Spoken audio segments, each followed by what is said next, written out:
Hello, welcome back to Sophie's kitchen. ഇന്ന് new year ആയിട്ട് സ്പെഷ്യലുണ്ട്. ഞണ്ട് മപ്പാസ്, ക്രാബ് മപ്പാസാണെന്ന്. നല്ല ടേസ്റ്റുള്ളതാണ്. എന്തായാലും ഇതെല്ലാവരും ഒന്ന് ട്രൈ ചെയ്ത് നോക്കണം. സിമ്പിളാണ്, എളുപ്പം ഉണ്ടാക്കാൻ പറ്റിയതാണ്. അതിനായിട്ട് ഒരു കിലോളം ഉണ്ടാവും ഞണ്ടുണ്ട്. ഞണ്ട് ഞാൻ നന്നായിട്ട് കഴുകി ക്ലീൻ ചെയ്ത് ഇനി അതൊന്ന് ഒരു 1-2 തിള വരെ ഒന്ന് വേവിക്കാൻ വെക്കാം. ആദ്യം ഇത് തിളക്കണ്ട, 1-2 തിള വന്ന ശേഷം നമുക്കത് ചൂടാറാൻ വയ്ക്കാം.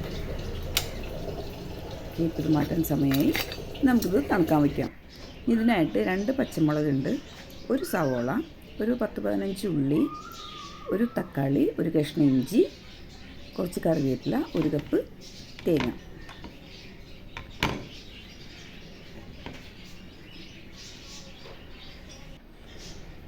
രണ്ടിത് ചൂടാറാൻ വെച്ചിട്ടുണ്ട്. ചൂടാറിക്കാനിട്ടുകൊണ്ട് ഇതൊന്ന് പൊട്ടിച്ചെടുക്കാൻ.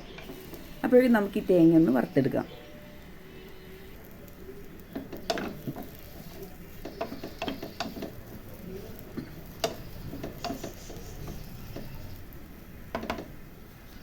തേങ്ങ വറുത്തുകൊണ്ടിരിക്കും കുറച്ച് വെളിച്ചെണ്ണ നമുക്ക് ആഡ് ചെയ്യാം. അപ്പോൾ പെട്ടെന്നത് മുരിഞ്ഞ് വരും. ഇപ്പോൾ കറക്റ്റ് മുരിഞ്ഞിട്ടുണ്ട്. ഇനി നമുക്ക് ഇതിനകത്തേക്ക് പൗഡേഴ്സ് ആഡ് ചെയ്യാം. ആദ്യം തന്നെ നമുക്ക് മല്ലിപ്പൊടി, 2 സ്പൂൺ മല്ലിപ്പൊടിയാണ് ഞാൻ ആഡ് ചെയ്യുന്നത് ഇതിനകത്ത്. ഈ മല്ലിപ്പൊടി ഇട്ടൊന്ന് ചൂടായ ശേഷം നമുക്ക് ഇനി മഞ്ഞൾപ്പൊടി, മുളക് പൊടിയൊക്കെ ആഡ് ചെയ്യാം. ഇതിനകത്തേക്ക് മഞ്ഞൾപ്പൊടി ഒരു 1/2 സ്പൂൺ മഞ്ഞൾപ്പൊടി ആഡ് ചെയ്യാം. പിന്നെ നമ്മൾ പച്ചമുളക് ആഡ് ചെയ്യുന്നുണ്ട്, കുരുമുളക് ആഡ് ചെയ്യുന്നുണ്ട്. അപ്പോൾ അതുകൊണ്ട് മുളക് പൊടി 1 സ്പൂൺ മതി. കാരണം അധികം എരിവില്ലാതെയാണ് ഇത് ചെയ്യണത്. 1 സ്പൂൺ മുളക് പൊടിയാണ്. അതൊന്ന് ചൂടായ ശേഷം നമുക്കിതിനകത്തേക്ക് ഗരം മസാലയും കുരുമുളക് പൊടിയും ആഡ് ചെയ്യാം. അത് രണ്ടും ഈക്വലായിട്ട് മതി. ഗരം മസാലയും ഹാഫ് മതി, കുരുമുളകും ഹാഫ് മതി.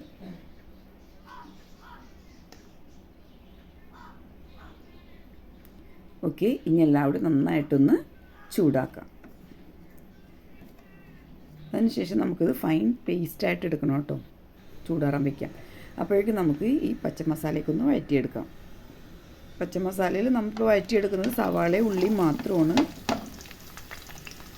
ഉള്ളിയൊന്നും കട്ട് ചെയ്യണമെന്നില്ല. സവാളയെല്ലാം വലിയ പീസായിട്ട് തന്നെയാണ് കിടക്കുന്നത്. കാരണം നമുക്കിത് പേസ്റ്റാക്കി എടുക്കാനുള്ളതാണ്. ഇത് ഒരുവിധം ഒന്ന് വഴറ്റിയെടുക്കാം. അപ്പോഴേക്കും നമുക്കിതൊന്ന് നന്നായിട്ട് പേസ്റ്റാക്കി എടുക്കാം. നമ്മൾ നേരത്തെ വറുത്ത് വെച്ചിട്ടില്ലേ തേങ്ങ, അത് നല്ല പേസ്റ്റാക്കിയിട്ടുണ്ട്. ഇനി അതേ മിക്സിയുടെ ജാറിൽ തന്നെ നമുക്ക് ഇതും പേസ്റ്റാക്കി എടുക്കാം. ഈ ഉള്ളി സവാളയുടെയും കൂട്ടത്തിൽ ഞാനൊരു തക്കാളിയും കുറച്ച് കറിവേപ്പില ഇട്ടിട്ട് ഒന്ന് ചൂടാക്കുന്നുണ്ട്. കാരണം ഉള്ളി സവാള ഓൾറെഡി നന്നായിട്ട് വഴന്നിട്ടുണ്ട്. ഞാൻ ടൊമാറ്റോ കൂടി ഇട്ടിട്ട് ഒന്ന് ചൂടാക്കി എന്നിട്ട് ഒന്ന് കോരി വെച്ച്. കാരണം അതൊന്ന് ചൂടാറിയിട്ട് വേണം ഒന്ന് അടിച്ചെടുക്കാനായിട്ട്, പേസ്റ്റാക്കാനായിട്ട്. വീണ്ടും നമ്മൾ ആ പാനിൽ തന്നെ ജിഞ്ചറും ഗാർലിക്കും ഒന്ന് ചതച്ചിട്ട് അതൊന്ന് വഴറ്റണേന്. ഇതൊന്ന് ചൂടാകുമ്പോഴേക്കും നമുക്ക് മറ്റേത് പേസ്റ്റായിക്കൊണ്ടിരാം. അതിനകത്ത് ഒരു പച്ചമുളക് ഒന്ന് ഒടിച്ചിട്ടിട്ടുണ്ട്. പച്ചമുളക് പേസ്റ്റാക്കരുത്, ചുമ്മാ ഒന്ന് ഒടിച്ചിട്ടാൽ മതി. പേസ്റ്റാക്കി വരുമ്പോൾ ടേസ്റ്റ് വേറെയാകും. അപ്പോൾ നമുക്ക് ഈ വഴറ്റിയെടുത്തിട്ടുള്ള ഈ സംഭവങ്ങളൊക്കെ ഒന്ന് ഫൈൻ പേസ്റ്റാക്കിയിട്ട് ഇതിനകത്തിടാം. ഇത് നന്നായി ഒന്ന് വഴറ്റിയെടുക്കാം. അപ്പോൾ ഈ പച്ചമണം ശരിക്കും പൊക്കോളൂ അതിനകത്തുള്ളത്. ശരിക്കും ഇത് വളരെ നന്നായിട്ട് ശരിക്കൊരു ഇതായി വരുമ്പോൾ ഇതിനകത്തുനിന്ന് ഓയിലെല്ലാം പുറത്ത് വരും. നമ്മൾ ചേർത്തിട്ടുള്ള എണ്ണയെല്ലാം പുറത്തേക്ക് ഇങ്ങനെ ബബിൾസ് പോലെ വരുന്നതാണ്. നന്നായിട്ട് മൂത്തിട്ടുണ്ട്.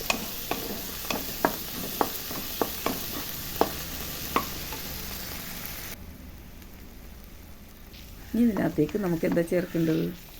നമ്മൾ അടിച്ച് വെച്ചിട്ട് പേസ്റ്റാക്കി വെച്ചിട്ടുണ്ട് അരപ്പ് അല്ലേ? ആ തേങ്ങ പേസ്റ്റാക്കിയത് ഇതിനകത്തേക്ക് നമ്മൾ ആഡ് ചെയ്യുന്നു.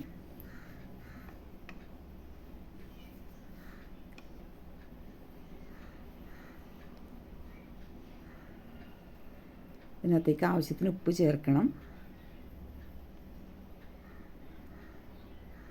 മതി, കുറച്ച് ഉപ്പ് ചേർത്താൽ മതി. കാരണം ഞണ്ടിന് അധികം ഉപ്പ് വേണമെന്നില്ല.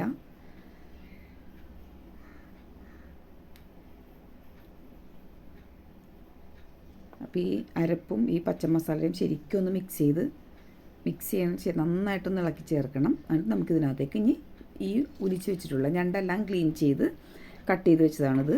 ഇതെല്ലാം ഇതിനകത്തേക്ക് ആഡ് ചെയ്തു. എന്നിട്ട് നന്നായിട്ടൊന്ന് നമുക്ക് ഇളക്കി ചേർക്കണം. ഓക്കെ, അടിപൊളി സംഭവം കേട്ടോ, നല്ല ടേസ്റ്റായിരിക്കും. ഞാൻ ഉണ്ടാക്കിയിട്ടുള്ളതാണ്.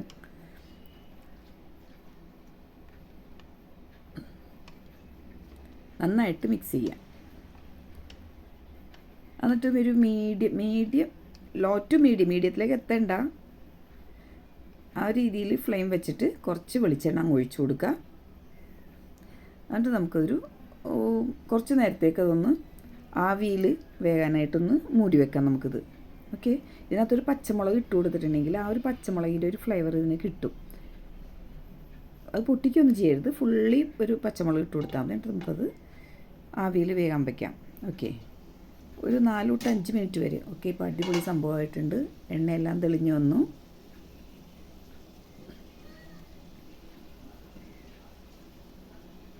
എന്തായാലും എല്ലാവരും ഇത് ഉണ്ടാക്കി നോക്കണം. ഷെയർ ചെയ്യണം, ലൈക്ക് ചെയ്യണം. സബ്സ്ക്രൈബ് ചെയ്യാത്തവർ സബ്സ്ക്രൈബ് ചെയ്യണം. Okay, thank you for watching.